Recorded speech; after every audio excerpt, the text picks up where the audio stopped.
Hi, today we are going to solve this integral. First of all, let's see that here we have sine and here we have cosine and cosine. So we want to put our sine here in this place.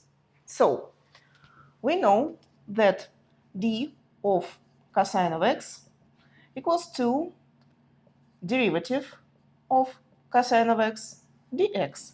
And also we know that derivative of cosine of x equals to minus sine of x and of course dx. So let's see. Here then we will obtain minus from here.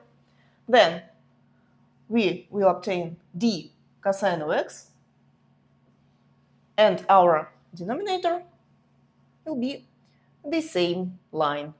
Cosine squared minus 2 cosine of x plus 5. Now we can see that here we have cosine squared and cosine. And from here, cosine squared of x minus 2 cosine of x. And if we put here plus 1, we will obtain cosine of x minus 1 squared. Here, again, we used formula a to the power of 2 minus 2ab plus b squared equals 2a minus b to the power of 2. So it's our a, it's our b.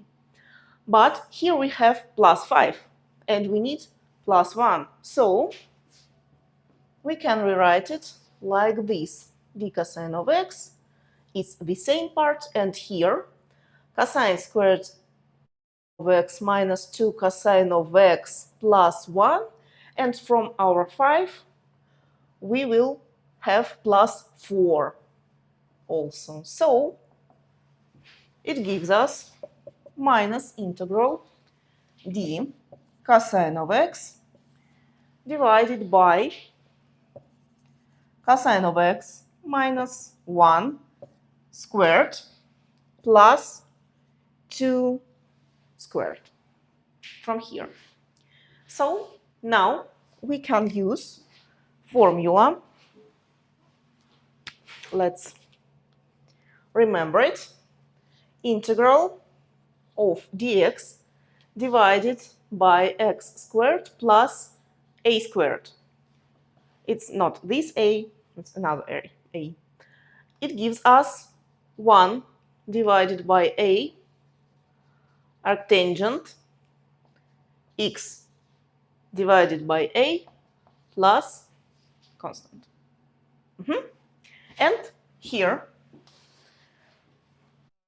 we have cosine. Here we have cosine minus 1.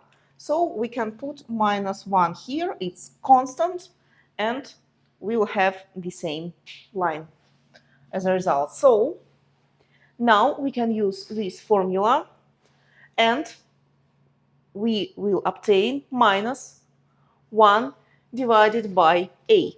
So here will be 2.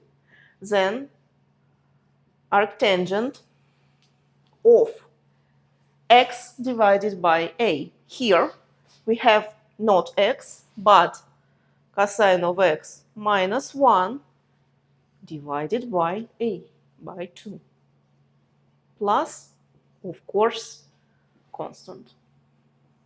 So this is the final result.